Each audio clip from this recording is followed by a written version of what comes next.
Si l'on vous dit « Consultez ceux qui évoquent les morts et ceux qui prédisent l'avenir, qui poussent des sifflements et des soupirs », répondez « Un peuple ne consultera-t-il pas son Dieu? S'adressera-t-il aux morts en faveur des vivants ?» Qu'on ne trouve chez toi personne qui fasse passer son fils ou sa fille par le feu, personne qui exerce le métier de devin, d'astrologue, d'augure, de magicien, d'enchanteur, personne qui consulte ceux qui évoquent les esprits ou disent la bonne aventure, personne qui interroge les morts. Car quiconque fait ces choses est en abomination à l'Éternel. Et c'est à cause de ces abominations que l'Éternel, ton Dieu, va chasser ces nations devant toi. Pour tous ceux qui vivent, il y a de l'espérance. Et même un chien vivant vaut mieux qu'un lion mort. Les vivants, en effet, savent qu'ils mourront. Mais les morts ne savent rien. Et il n'y a pour eux plus de salaire, puisque leur mémoire est oubliée. Et leur amour, et leur haine, et leur envie ont déjà péri. Et ils n'auront plus jamais aucune part à tout ce qui se fait sous le soleil. Il y a un seul Dieu, et aussi un seul médiateur entre Dieu et les hommes, Jésus-Christ, homme, qui s'est donné lui-même en rançon pour tous. C'est là le témoignage rendu en son propre temps. Et j'entendis du ciel une voix qui disait, « Écris. Heureux dès à présent les morts qui meurent dans le Seigneur. Oui, dit l'Esprit, afin qu'ils se reposent de leurs travaux, car leurs œuvres les suivent. »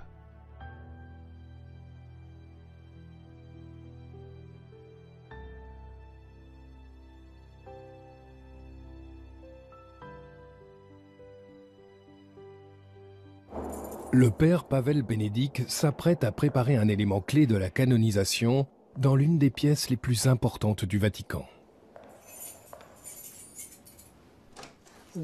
C'est ici que sont conservées les reliques des saints. Les reliques des saints sont habituellement des petits fragments d'os. Il s'agit de fragments des corps de saints, des fragments de crâne, d'oreilles, de mains, de dents, qui ont été récoltés durant 2 millénaires.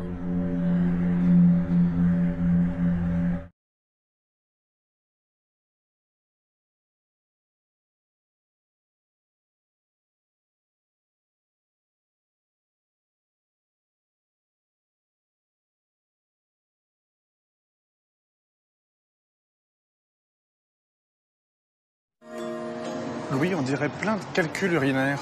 Qu'est-ce que c'est que ces choses-là? Pas du tout. Ce sont au contraire des reliques attribuées soit au Bouddha pour celles que nous voyons dans le grand reliquaire ici, soit attribuées à ses disciples immédiats. Par exemple, les reliques que vous avez dans le reliquaire du milieu, c'est des reliques du sang du Bouddha, du cœur du Bouddha, ouais, même du cerveau du Bouddha, des cheveux, donc qui se transforment en cristaux. Alors, il considère que plus le cristaux est transparent, plus ça veut dire que le sang était vraiment pur et supérieur. Et en général, lorsque ces os se transforment en cristaux, c'est considéré comme une preuve que ce Bouddha, ce saint-là, est devenu arahant, c'est-à-dire qu'il a éteint toutes ses passions et il ne renaîtra plus. Ce qui est le summum de ce qu'un bouddhiste et un moine du petit véhicule peut espérer.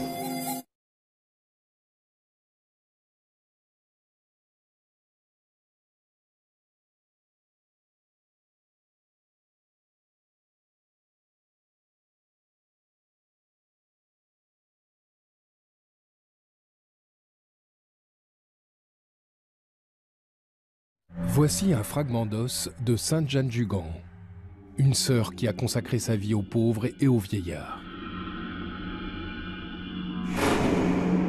Voici un fragment du corps de Saint Jean-Gabriel Père Board, un missionnaire français exécuté par les Chinois en 1840. Il a été torturé, attaché à une croix, puis tué par strangulation.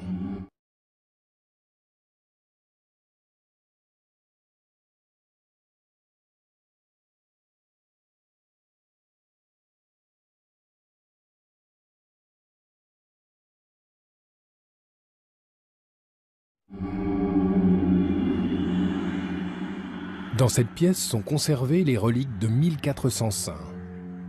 Nombre de martyrs chrétiens morts dans d'horribles conditions à cause de leur foi.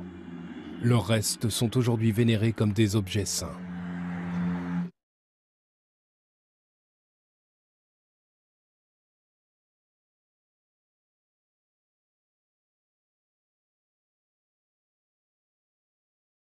Les reliques des saints sont extrêmement importantes. Ce n'est pas une idée comme ça, c'est la réalité. Une relique donne une présence à ce qui n'est plus. Elle rend tangible la présence d'une personne morte il y a peut-être 3 ou 4 siècles. Pour les catholiques, ces fragments forment une partie du socle de leur foi.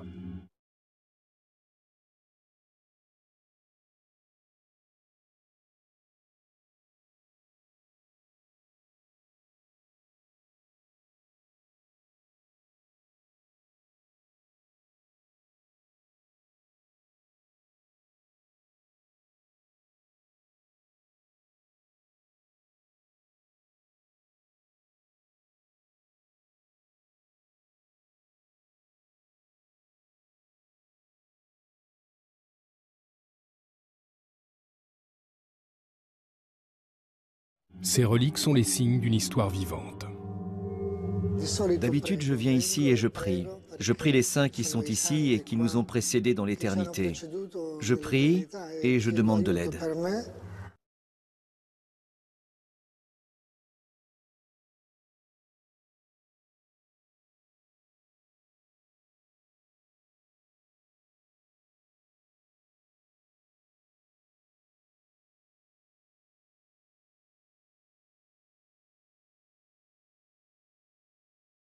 Loin de la case familiale, nous pouvons toujours, au besoin, nous réfugier dans l'intimité de notre cœur et leur adresser sincèrement et intentionnellement nos prières en l'appelant si possible chacun par son nom. Pensez tout particulièrement à ceux d'entre eux qui étaient les plus proches et demandez-leur d'intercéder auprès de Dieu Créateur, l'Esprit suprême, omniprésent, pour nous aider à résoudre nos problèmes. Essayons avec persévérance et ça marchera. Gardons si possible auprès de nous, dans nos maisons, avec nous ou sur nous, quelques objets ayant appartenu à nos défunts, que nous avons aimés, ou encore qu'ils nous aimaient. Par exemple, une montre, une médaille, un vêtement, une photographie. C'est la meilleure manière de nous assurer de leur protection et de leur assistance constante. Tenons particulièrement ces objets en main au moment de nos prières aux ancêtres. Cela augmentera leur efficacité. Chers frères, chères sœurs, mettons à l'épreuve dans notre propre vie ces principes et lois spirituelles que sous-tend le culte sacré des crânes. Nous commencerons alors à réaliser toute la puissance et le caractère pratique insoupçonné des traditions spirituelles bamileke que les autres ont trop vite fait de ranger comme barbares.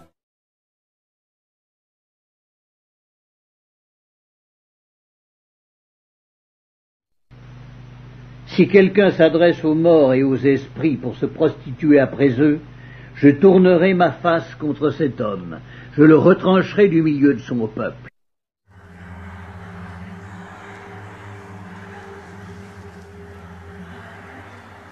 Parmi ce grand nombre de dents et d'ossements se trouve un tube rempli de sang. Voici le sang de Jean-Paul II. La relique n'a jamais été ouverte. Le sang a été prélevé 4 jours avant sa mort. Nous avons ensuite fait fabriquer ce reliquaire. C'est lui qui sera utilisé dimanche lors de la cérémonie de canonisation. Évidemment, la relique du sang de Jean-Paul II est la plus éloquente, car il a littéralement versé son sang.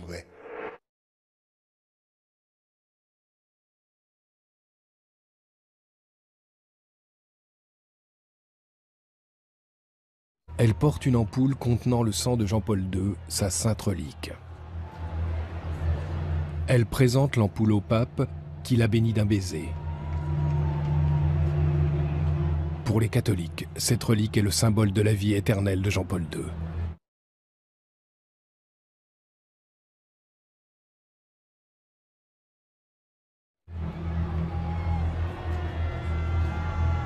Le pape François lit la formule sacrée de la canonisation.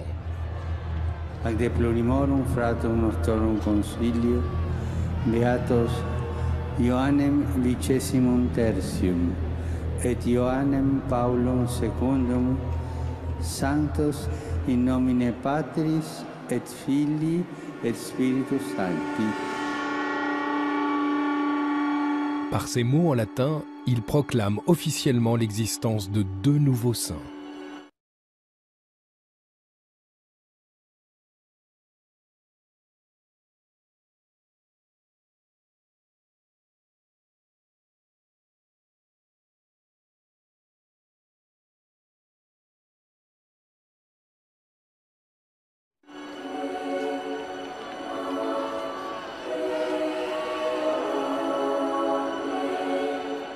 Le sang de Jean-Paul II et un fragment de peau de Jean XXIII seront conservés précieusement au sein du Vatican. Les reliques des 2 nouveaux saints seront vénérées par des millions de personnes à travers le monde.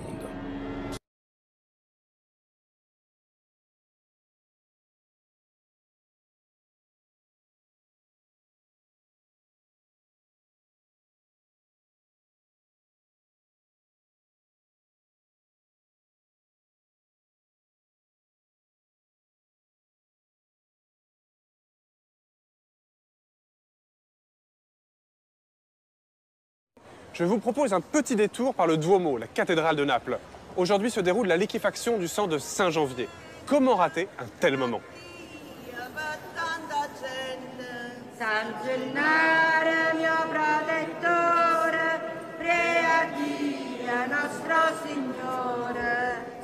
Parmi la foule, Enzo Albertini. Il est spéléologue et président de l'association Naples Souterraine. Mais aujourd'hui, il est comme tous ces Napolitains. Il ne veut sous aucun prétexte manquer ce moment où le sang coagulé deviendra liquide. C'est le miracle de San Gennaro.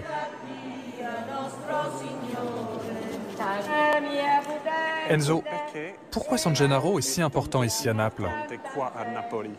Parce qu'il représente l'espoir pour tous les Napolitains que quelque chose change, que quelque chose se passe pour le bien de la ville surtout. 2 fois par an, on vient ici pour prier San Gennaro pour que le miracle de sa liquéfaction se réalise. San Gennaro, un martyr qui au IVe siècle sera persécuté par l'empereur romain Dioclétien. Décapité, quelques gouttes de son sang sont alors recueillies. Depuis 800 ans, 2 fois par an, les Napolitains attendent avec ferveur la fluidification de son sang. C'est l'espoir de toute une ville qui est mis dans ces 2 petites fioles. La liquéfaction du sang peut prendre plusieurs heures. Le miracle ne s'est pas produit à la cathédrale, au Duomo. Le reliquaire est alors porté en procession et en grande pompe dans les rues de la ville. Des milliers de personnes ont convergé. Toutes vont rejoindre une autre église, Santa Chiara. C'est peut-être là que le sang va se liquéfier. Peut-être que d'un point de vue scientifique, c'est important ce trajet d'une église à l'autre. Parce que de cette façon, dehors, les ultraviolets, les rayons UV peuvent transformer le sang de la forme visqueuse à liquide. Non, c'est parce que tous les Napolitains prient San Gennaro dans toutes les rues de Naples. Regarde la dame là-haut. Tu es trop religieux en fait. Elle est là et elle prie pour que le miracle s'accomplisse. Fais attention parce que la science est relative par rapport à un miracle. Il y a beaucoup de choses qu'on ne peut pas expliquer. Tu es vraiment un Napolitain, toi.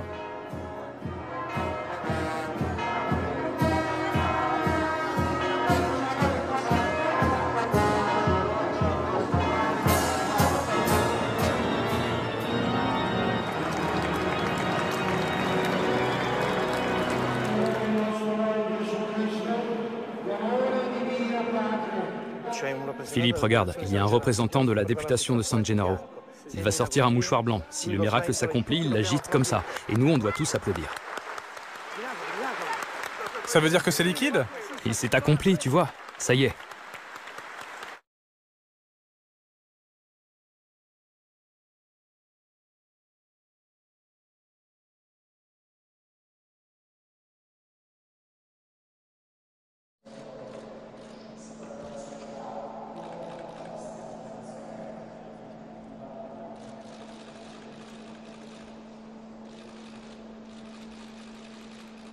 Dieu voit les fruits de nos labeurs. Et si parfois nos efforts, notre travail semble échouer et ne pas porter fruit, nous devons nous souvenir que nous sommes les disciples de Jésus et que sa vie, humainement parlant, s'est achevée dans l'échec. L'échec de la croix. L'échec de la croix.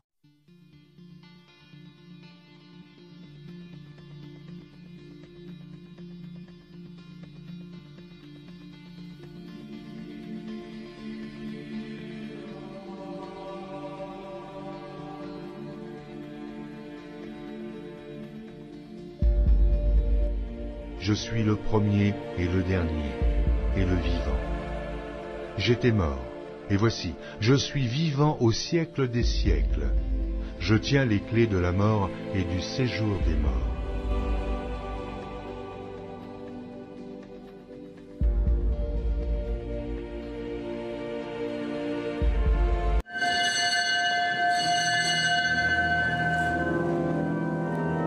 Tous les vendredis, en période de carême, une étrange procession envoûte Notre-Dame.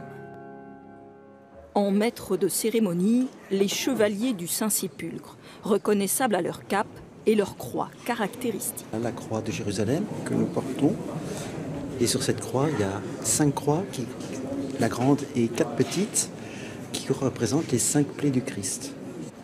Ils sont les gardiens de la plus précieuse des reliques, la Sainte Couronne, celle que les soldats romains auraient placée sur la tête de Jésus avant sa crucifixion. Une relique rachetée au XIIIe siècle à l'empereur de Byzance par Saint Louis. Cette couronne de jonc conservée dans un tube de cristal est le trésor absolu de Notre-Dame.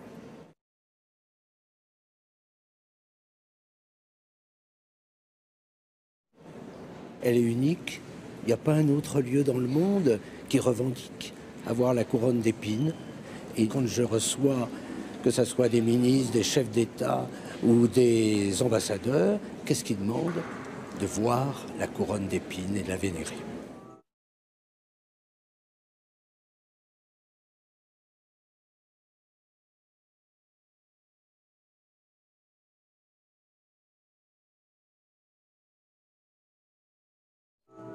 Et son apparition hebdomadaire avant Pâques attire plusieurs centaines d'admirateurs.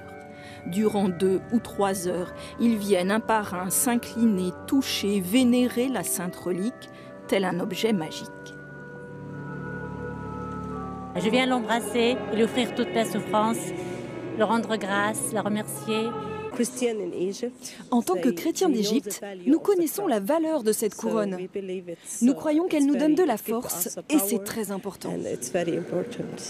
Quand on a su qu'on pouvait être aussi près de Jésus, on a voulu venir absolument. J'y crois fortement et qu'il y a un Dieu et puis je l'adore.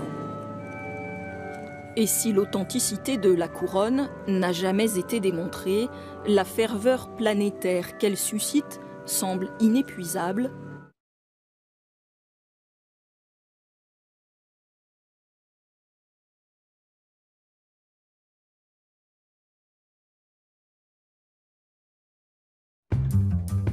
Notre-Dame rayonne sur Paris depuis près de 900 ans. À partir du XIIe siècle, des dizaines d'architectes se succèdent pour la construire. 128 mètres de long, 96 mètres de haut, 1000 statues et 300 gargouilles pour en faire le plus bel hommage possible à Dieu.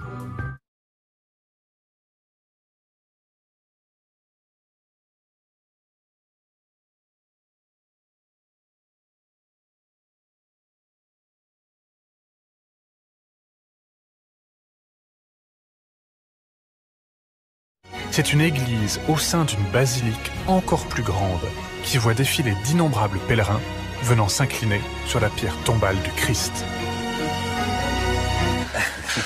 Quels sont les trésors qui se cachent ici, mon père? Quelle est l'utilité pratique pour les chrétiens du Saint-Sépulcre? Comme pour tout homme, l'expression de notre sentiment, de notre foi, passe par les sens. Les pèlerins ont besoin de traces palpables pour croire. Ils n'arrivent pas à se détacher de leur sens. Ben c'est la nature humaine. Et c'est pour cela que, pendant les siècles, on a retrouvé, on a localisé les lieux de la passion du Christ. Par exemple, nous sommes devant la pierre de la déposition, de l'onction. Et cette pierre a été localisée ici au XIIe siècle. Donc les gens ont quand même, voilà, ils frottent des tissus, ils l'embrassent, ils ont une dévotion réelle, sachant que la pierre n'est pas la vraie. Je ne suis pas sûr qu'ils le sachent. Mais... D'accord, on ne peut pas leur dire alors. Non, mais... Nous sommes obsédés par les reliques, les indulgences, les pèlerinages ou les lieux saints. Pourtant, tout le temps, il y a le Christ. Le Christ, ici, dans chaque recoin, à chaque heure du jour. Il ne se trouve pas dans les eaux des saints, mais ici, dans votre amour les uns pour les autres, dans votre amour pour vos proches, dans ces sacrements et dans la parole sainte de Dieu. Si nous vivons la parole par la foi.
Nul ne vient au Père que